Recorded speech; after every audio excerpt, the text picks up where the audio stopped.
Meus irmãos, vamos abrir a palavra de Deus. Vamos meditar na palavra de Deus no Evangelho de Mateus, Mateus capítulo 1. Mateus 1:1. Nós estamos adentrando o mês de novembro já. Estamos no tempo do advento, propriamente dizendo. Estamos nos preparando para vivermos com ênfase este final de ano, como procuramos fazer sempre nestes períodos em que a cristandade celebra a chegada de Jesus Cristo. E nada mais digno do que celebrar a chegada deste Rei com a dignidade que ele merece. E eu gostaria de ler com os irmãos 17 versículos que normalmente não são lidos, primeiro porque são poucos que pregam a genealogia de Jesus. E quando se prega-se talvez rapidamente, porque num primeiro momento parece até, mas o que eu vou fazer aqui lendo esses nomes todos? Mas eu quero pontuar com vocês, nestes nomes, a herança prometida a Davi do trono. Um rei se assentaria no trono de Davi, e este rei prometido é Jesus Cristo. Nós podemos ver nestes versículos que leremos o direito de Jesus ao trono davídico.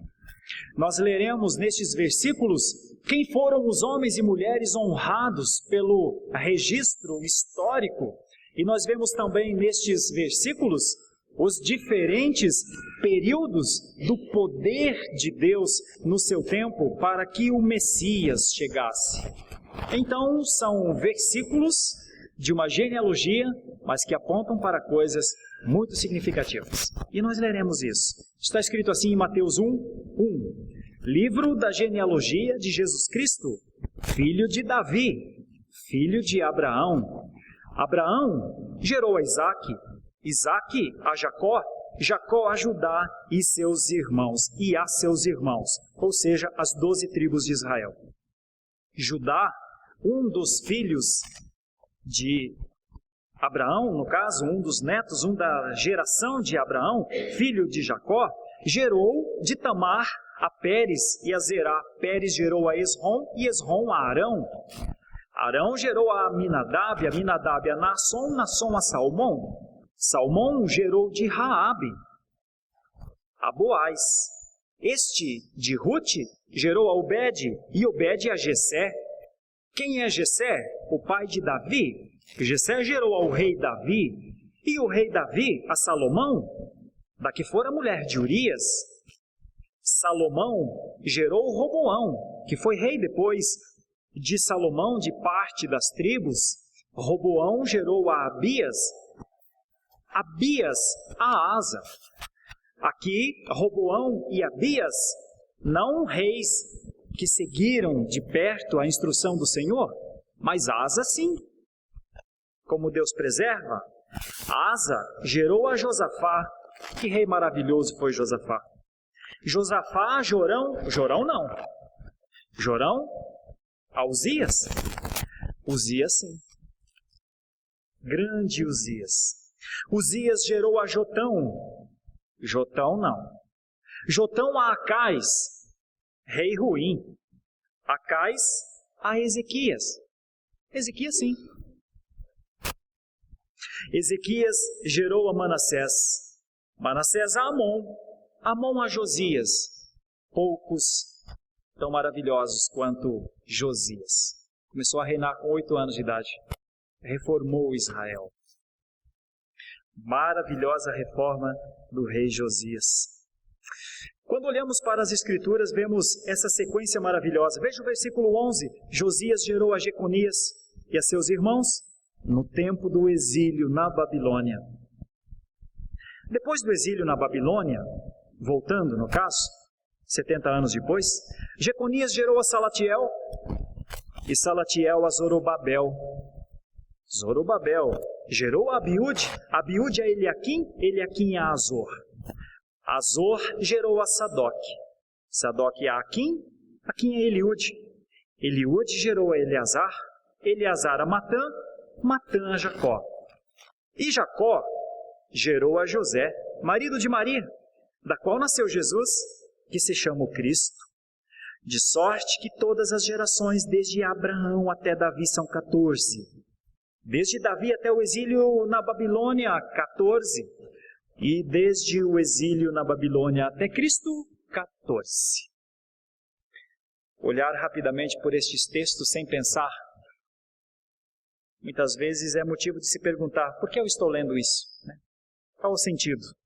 Mas há um sentido para o que Mateus registrou. E como nós estamos vivendo esse tempo, nos aproximando do Natal, eu quero lhes falar sobre o anunciado nessa dimensão. O anunciado com mais do que trombetas, mais do que homens, mais do que sinfonias, mais o anunciado pela palavra. Jesus, o anunciado por sua própria palavra. Qual a importância disso? A importância disso é que nós não comemoramos só mais um Natal, nós não comemoramos só mais uma vez o aniversário da chegada de Jesus Cristo, do menino Jesus, do menino da manjedoura. Nós não comemoramos só a sua simplicidade, nós não comemoramos só aquele que foi reconhecido por doutores, que muito cedo alcançou preeminência entre doutores. Não. Mais do que isso, quem nasceu ali foi aquele que se tornaria o Rei dos Reis. Então nós estamos falando do Rei dos Reis. Bom, se nós estamos falando do Rei dos Reis, obviamente, por implicação, nós falamos de nós também. Porque todo rei tem um reino. E Jesus tem um reino. Um reino delimitado não por cercas, não por geografia. Um reino delimitado não por instruções. Um reino delimitado pela palavra mais curta, talvez. Um reino delimitado por fé. Jesus é o Rei absoluto de tudo o que existe. Mas os seus súditos, os que ouvem, os que amam a sua palavra, têm uma coisa nos seus corações, dada por Deus, chamada de fé. É o Rei da fé. Estamos falando do Rei soberano, aquele que nos conduz por uma palavra que só é compreensível pelo elemento fé. Houve um momento no Jardim do Éden, um instante forense, jurídico, em que o Senhor Deus estabeleceu um veredito judicial sobre Adão, por conta da desobediência de Adão, e anunciou consequências. Falo de um texto antigo, você não precisa abrir, mas é Gênesis 3, quando Deus estabeleceu ali uma sentença. Deus disse ao homem como seria sua vida, Deus disse à mulher como seria sua vida, Deus disse à serpente como seria sua vida, Deus disse o que isso provocaria na existência. Entendemos que foi um instante crucial, no melhor sentido da palavra. Só a cruz um dia poderia resolver esta situação, esta demanda judicial com sentença definitiva. Com sentença que aos olhos humanos, pela força do homem, seria irreversível. Parecia não haver solução para a situação do homem. E de fato, o homem nunca solucionaria o seu problema por sua própria condição. Sabe quem é o homem depois do Éden? Um condenado. Condenado a cumprir sua pena. Ele queria ficar dentro do jardim. Deus disse: você está condenado a viver fora do jardim. Dali em diante, imerso no pecado, o homem apenas geraria pecadores. Essa é a vida do homem. Gerar e proliferar o pecado. Neste momento, e é neste momento, e graças a Deus por este momento, e a importância crucial deste momento, é que o Senhor fala à mulher: de ti nascerá um descendente. Então nós temos aqui o primeiro anúncio de Jesus, anunciado no Éden, em Gênesis 3,15. Continuou a ser anunciado no Monte Moriá, quando Abraão sacrificaria o seu filho, em Gênesis 12.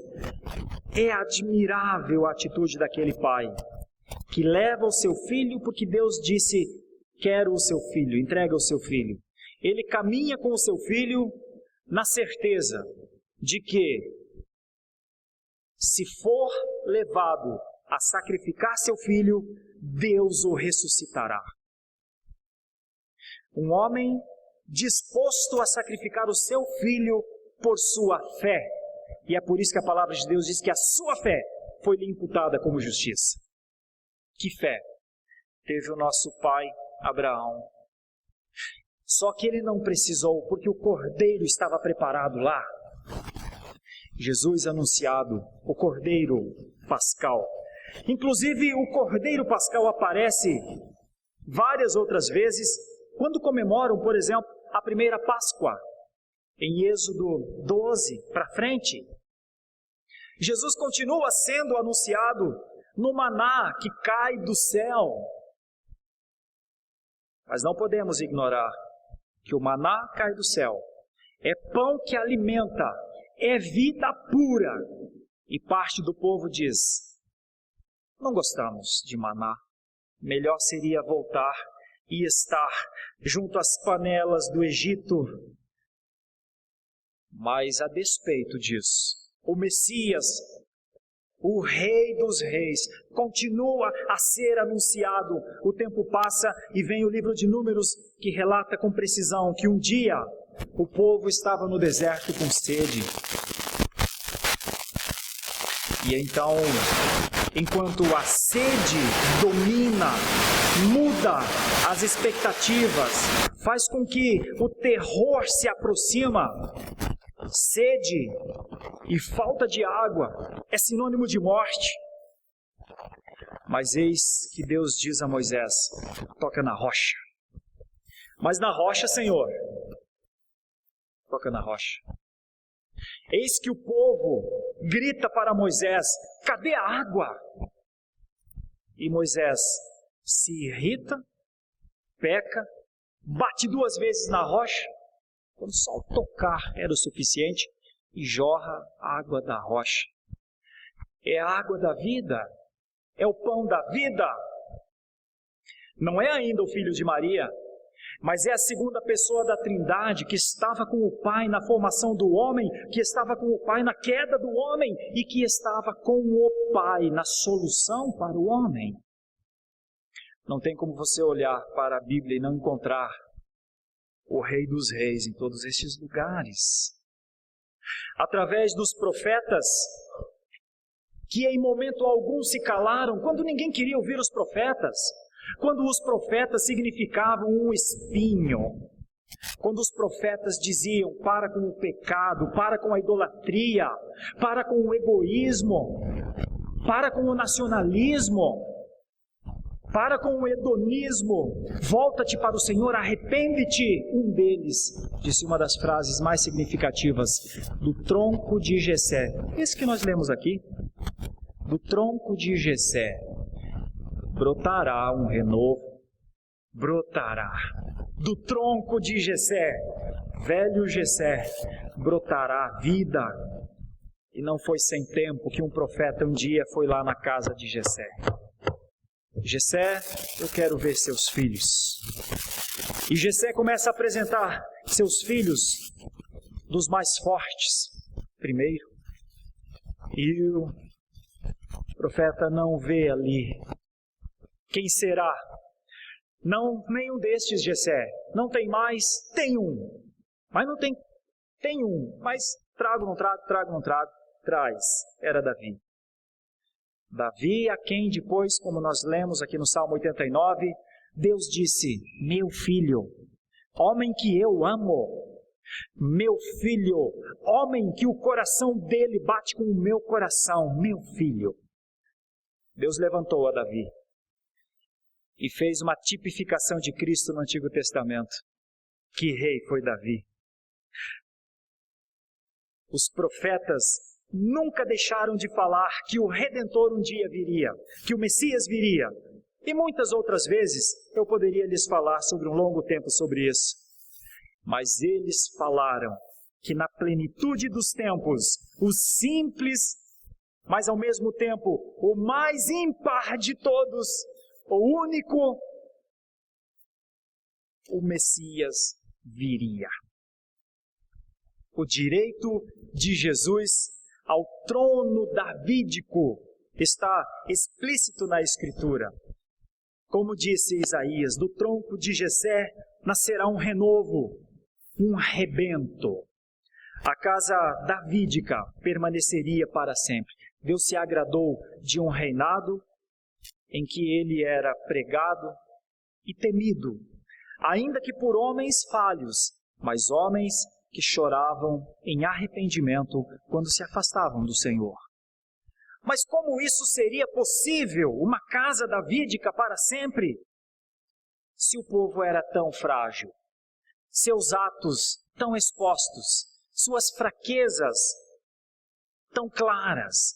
Um povo assim, entre tantos povos mais poderosos, conseguiria tal feito, sustentar uma casa davídica? Sustentaria a propriedade, por exemplo, que é uma marca fundamental do Antigo Testamento?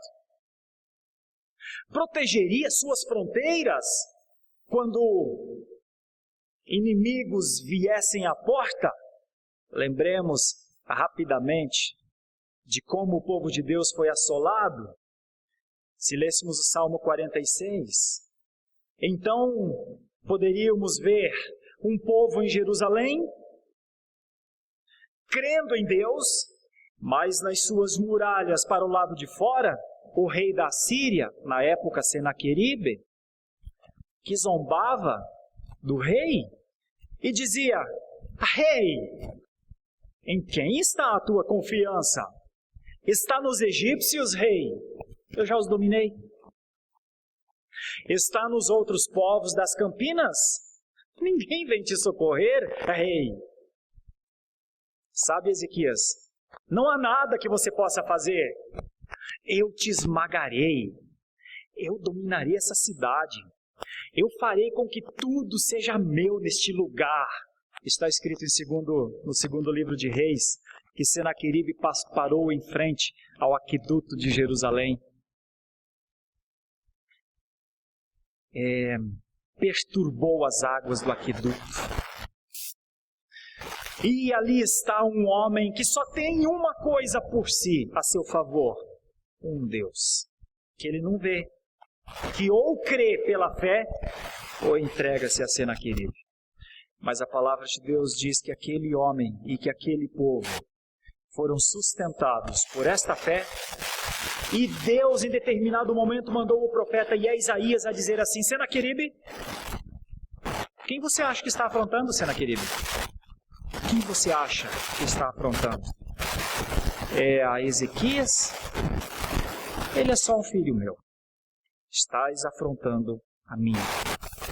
É assim que Deus tem a sua forma de trabalhar, a sua forma de orientar e a sua forma de proteger o seu povo. Por isso que o povo por si jamais conseguiria proteger suas fronteiras. Mas o povo, ainda que frágil, com um Deus como ele é, como o Grupo M cantou, Deus é Deus. Essa palavra não precisa de muitas explicações, ainda que nos dias atuais Deus seja só alguma energia, alguma coisa na cabeça das pessoas, mas para quem tem fé, Deus é Deus. Pois bem, é este Deus que está aqui em Mateus 1, de 1 a 17, mostrando uma linhagem messiânica preservada. A palavra de Cristo tem origem no termo hebraico Mashiach, ou seja, Messias, que quer dizer ungido, como nós lemos no Salmo 89. No Antigo Testamento usava-se óleo para ungir alguém chamado por Deus para um ofício. E isso aconteceu com Davi. Está escrito no primeiro livro de Samuel 16. Contudo, no tempo de Jesus, Messias trazia uma conotação, a conotação principal de rei, de grande rei. Mas de onde viria o rei prometido? Os israelitas davam muita importância às genealogias, porque para eles era uma questão vital. Quando o povo entrou na Canaã, a terra foi dividida entre as tribos, de maneira que era preciso saber exatamente a que ascendência uma determinada pessoa pertencia, para saber qual pedaço de terra ela herdaria. Então a genealogia é muito forte dentro do povo de Israel, isso está em Números 26. Com certeza a principal razão pela qual tanto Mateus aqui quanto Lucas fizeram questão de colocar a genealogia de Jesus nos seus 2 evangelhos. Isso foi para provar que Jesus era sim um legítimo descendente de Davi. Nós lemos no Salmo 89 que Deus prometeu a casa de Davi de pé. Olha, se Deus prometeu a casa de Davi de pé, então Deus prometeu um herdeiro para o trono de Israel. Lá naqueles tempos, fora anunciado, era para o amanhã. Para nós, é aquele que já veio e nós louvamos ao Senhor por isso. A diferença básica entre estes 2 evangelistas, Mateus e Lucas, é que Mateus segue a descendência de José, ou segue a sequência histórica de José, que era tido como pai de Jesus, e Lucas segue a ascendência de Maria. Fosse por José, fosse por Maria, Jesus era igualmente descendente de Davi. É por isso que um dos cegos grita: Filho de Davi, tem compaixão de mim. E no outro evangelho diz que eram 2 cegos gritando: Filho de Davi, tem compaixão de nós. Os demônios identificaram: Filho de Davi. Filho de Davi. O temor, até mesmo das esferas mais ausentes do fenômeno da pessoa, as inserções satânicas nos tempos de Jesus, eles sabiam que era o filho de Davi. Por isso nós estamos falando do Rei dos Reis, o filho de Davi. O anunciado desde os tempos mais antigos, o anunciado inclusive pela genealogia, porque Mateus escreve para os judeus e faz questão de demonstrar a genealogia a partir de Abraão, como nós lemos aqui. Lucas, que escreve para os gentios, vai ainda mais longe, vai até o próprio Adão, originador de toda a raça humana. A descendência de Davi, por isso, a descendência davídica de Jesus Cristo era muito importante, pois Deus havia prometido a Davi que o descendente dele se assentaria no trono de Israel. Jesus sofreu várias acusações em seu ministério sobre a sua origem, inclusive, porque o povo ignorava que ele era um descendente de Davi. Era de domínio popular a informação que o Messias nasceria em Belém e seria descendente de Davi. E todos pensavam que ele viria da Galileia. Os evangelhos fazem menção a Miqueias, capítulo 5, versículo 2, que de Belém ele viria, que da simplicidade ele viria, mas que a sua simplicidade era diametralmente oposta ao espaço que ele ocuparia. Não era só um menino na manjedoura, era o rei que as estrelas levaram pessoas a este rei, o rei que a existência dormia quando ele nasceu, o rei absoluto que quando aqueles que foram procurar a Jesus chegaram a Herodes e perguntaram: onde está aquele que seria o rei dos judeus? Onde está o rei dos judeus que nasceu? Ele que era o rei, diz: rei dos judeus? Eu não sei. Mas se souberem onde ele está, me avisem, para eu também ir adorá-lo. O rei que nasce na manjedoura para reinar absolutamente sobre o povo de Deus para todo sempre. Por isso, quando um homem chamado John MacArthur escreve sobre isso, ele diz que é interessante e significante que desde a destruição do templo em 70 depois de Cristo, não existam mais genealogias que possam traçar a ascendência de qualquer judeu que vive nos dias de hoje. O significado primário deste fato é que para aqueles judeus que esperavam pelo Messias, a sua linhagem até Davi nunca poderá ser estabelecida. Jesus Cristo é o último pretendente ao trono de Davi que pode ser verificado. Não tem como nenhum judeu chegar ao rei Davi se não for por Jesus. Todos os registros dos judeus que esperavam um sucessor de Davi apontaram para Cristo. E nunca mais houve registros que apontem para outro Redentor. Ou é Cristo, ou nenhum. Este é o dilema, na verdade, meus irmãos, do povo judeu. Eles precisam negar os seus próprios registros e suas próprias expectativas messiânicas, rasgando assim milhares de anos de história. Mas para nós, alcançados por fé, não temos dúvida, temos um rei. Temos um rei que nos tempos eternos, nos tempos plenos, na plenitude dos tempos, definiu que ele seria o rei do seu povo. Quando olhamos para estes versículos, vemos uma outra coisa muito significativa aqui. Nós vemos que algumas pessoas foram muito honradas. Quando olhamos para essa extensa lista de nomes descrita aqui na genealogia de Jesus, alguns são absolutamente estranhos para nós. De fato, alguns nomes só aparecem aqui na Bíblia. Não temos qualquer informação adicional sobre eles, mas percebemos que Deus, de alguma forma, lança luz sobre homens e sobre mulheres que têm muita importância na nossa caminhada. Por exemplo, Abraão e Davi. Precisaríamos bastante tempo para falar sobre esses dois homens de Deus que estão nessa genealogia. Estão entre os personagens, as personagens bíblicas mais importantes de todos os tempos. O que eles têm em comum é o que você tem hoje: fé. Mas um tipo de fé inabalável nas promessas de Deus. A ambos Deus faz promessas. Abraão foi chamado de Ur dos Caldeus e é dito a ele: você será uma bênção. Você será uma bênção para as famílias da terra. Hoje pela manhã, nós batizamos 2 gêmeos aqui. E eu li Gênesis 15, porque Deus disse a Abraão: te darei descendência. Agora à noite, nós oramos e intercedemos por uma família aqui. Isso só é possível porque um dia Deus disse a Abraão: você será uma bênção para todas as famílias da terra. A sua descendência de Abraão ultrapassaria as expectativas do próprio Abraão. Qual é o tamanho da minha descendência, Senhor? E Deus diz: do número das estrelas do céu.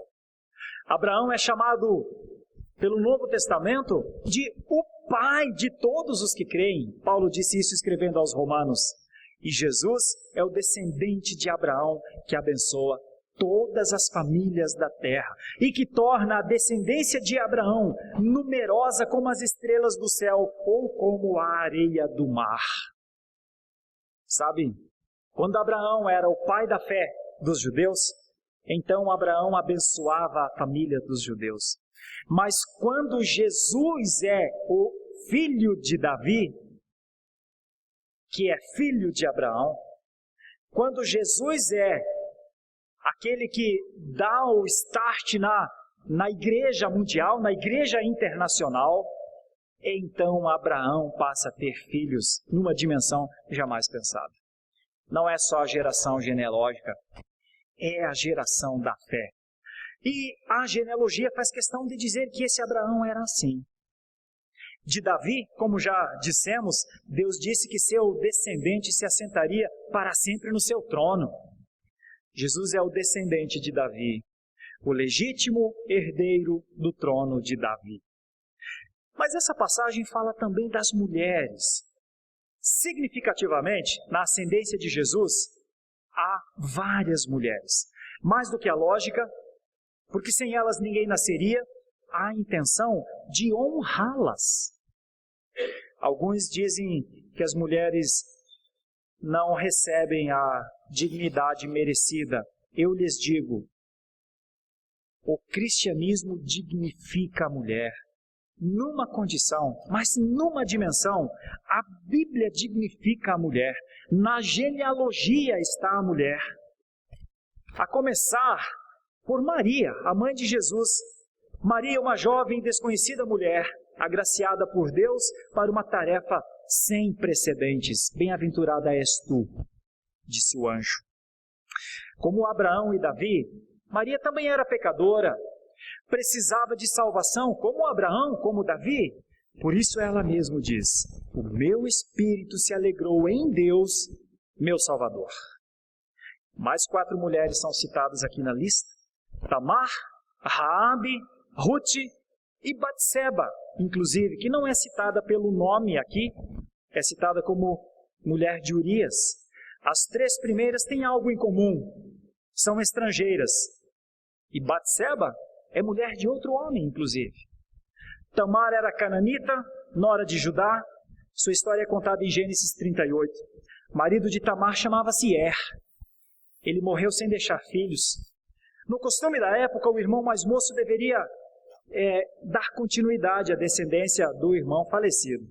Assim, Onã, irmão de Er, se casa com Tamar, mas se recusa a engravidá-la, consciente de que o primeiro filho seria descendente legal de Er. Mas Er precisa dar continuidade. Essa mulher tem parte, Tamar, tem parte no plano de Deus, de tal forma que Onã é punido por Deus. Judá prometeu Tamar ao filho caçula, mas não cumpre a promessa. Um dia, Tamar se disfarça de prostituta e se deita com o próprio Judá. E então, tendo engravidado, Judá ordena que ela seja morta. Foi quando ela provou que estava grávida dele. Desta ilícita união nascem Pérez e Zera. Pérez entra na linhagem do Messias. Raabe é a próxima citada na genealogia, um pouco mais conhecida da gente. É estrangeira, habita em Jericó e é prostituta de profissão. Seu grande feito é proteger 2 israelitas enviados para espiar a terra. Por causa disso, foi poupada quando Jericó foi destruída. Se torna a esposa de Salmão, a mãe, e mãe também de Boaz, né? A mãe de Boaz, que foi avô de Davi. Raabe, bisavó de Davi. Ruth, a moabita, é a 3ª mulher citada na lista. Também é nossa conhecida. Foi a mulher que se casou com Boaz. E, portanto, acabou sendo nora de Raabe. Mas antes disso foi nora de Noemi. Permaneceu junto dessa, mesmo quando o filho de Noemi, vem a falecer. Voltou junto para Israel com Noemi, tendo aceitado o Senhor como seu Deus. É estrangeira. Mas há espaço para estrangeiros no povo de Deus, uma vez que Deus vê nesta pessoa a adoração. Foi a avó de Davi, o grande rei de Israel. Batseba é identificada na lista como a mãe de Salomão. Antes fora mulher de Urias. Davi cometeu adultério com ela. Veja você que a genealogia de Jesus não santifica essas pessoas. Veja que a genealogia de Jesus diz: eram pessoas dos seus tempos, que viviam nos seus tempos, que acertavam nos seus tempos, mas que também erravam nos seus tempos. Contudo, mesmo Davi cometendo adultério com ela, a criança que nasce do adultério morre. Salomão, entretanto, é o sucessor de Davi, filho de Batseba, vai ao trono e continua a linhagem messiânica. Meus irmãos, o Messias é anunciado na vida das pessoas. Talvez alguns pensassem que houvesse uma linhagem incólume de gente diferente, de gente santíssima, e Jesus veio dela. Olha como é que Jesus veio. O que essas 4 mulheres têm em comum é que os olhos humanos talvez diriam que elas fossem indignas de serem da genealogia de Jesus. Mas para Deus elas são dignas. Elas são honradas. Entretanto, Deus as incluiu na linhagem de seu filho. Isso nos mostra como Deus tem caminhos secretos que muitas vezes estão encobertos aos nossos olhos. Realiza o improvável, escolhe o inesperado. A graça de Deus é o que se destaca, acima de tudo, nessas escolhas. De fato, Jesus veio buscar pecadores ao arrependimento, diz a Escritura, pois pecadores foram tanto seus descendentes quanto seus ascendentes. Eu trago esta mensagem nessa noite, meus irmãos, e ainda tenho mais coisa a falar sobre essa passagem, mas deixarei para falar em outra oportunidade, para reforçar que se nós estamos no tempo do Advento, nós estamos no tempo de pensar quem é o Rei dos Reis, que é comemorado anualmente. Ao estudarmos a vida de Jesus, quando nos detemos nos evangelhos escritos, Mateus, Marcos, Lucas e João, que são a nossa fonte, neles nos deparamos com a pessoa impressionante de Jesus de Nazaré. Cada detalhe destes escritos sagrados é de máxima importância para nós, até mesmo uma genealogia. Pessoas do Ocidente, como somos, não costumamos dar importância às genealogias. Por essa razão, às vezes achamos enfadonho até ler extensas listas genealógicas do Antigo Testamento. Mas o Novo Testamento, note que esse é o início do Novo Testamento. O Novo Testamento começa com uma lista genealógica. A genealogia do Filho de Deus como homem. O Filho de Deus é anunciado para ser o Rei dos Reis. Que este reinado, que essa absoluta excelência, que este olhar majestoso, que esta presença que contempla os limites do seu reino, possa nos contemplar. Que o povo do Senhor consiga viver talvez tempos como este, que estamos nos aproximando das festividades do Natal, que o povo do Senhor possa se separar da grande massa que vai comemorar o Natal como festa pagã, como comemorou ontem à noite o Halloween. Os mesmos que comemoraram o Halloween vestirão outras roupas e comemorarão o Natal daqui a pouco. Olha os extremos em que nos encontramos. Nem aqueles que comemoram o Halloween consideram o Rei Jesus como seu Rei, nem aqueles que vão vestir Papais Noéis, que vão comprar presentes para amigo secreto, que vão enfeitar suas casas, o consideram como o Rei que exige deferência, que exige a reverência. Que nós, como povo de Deus, adentremos a este tempo do Advento com um coração compungido, com um coração que diz: vem, Senhor, vem, meu Rei, dirige a nossa vida, Senhor. Ó Senhor, que perpetuou o trono da casa davídica, meu Rei, meu Senhor e Rei. Sabe por que eu enfatizo isso, meus irmãos? Já em conclusão, porque os tempos atuais não são tempos de reverência. Porque os tempos atuais não são tempos de almas contritas. Porque os tempos atuais não são tempos de glorificação. Porque os tempos atuais não são tempos de um homem que se curva diante de um rei em majestade. Porque os nossos tempos atuais são tempos de não ver essa autoridade de Jesus. Porque os tempos atuais não são tempos de honra. Porque não são tempos de temor, porque não são tempos do reconhecimento da sua soberania, porque não são tempos em que se pergunta: Jesus, o que o Senhor quer? São tempos em que aqueles que cultuam o Halloween, aqueles que cultuam o comércio e muitos que estão dentro dos templos estão sentados nos seus tronos. Você não pode se assentar num trono, querido irmão ou irmã. Sabe por quê? Porque você não tem um trono.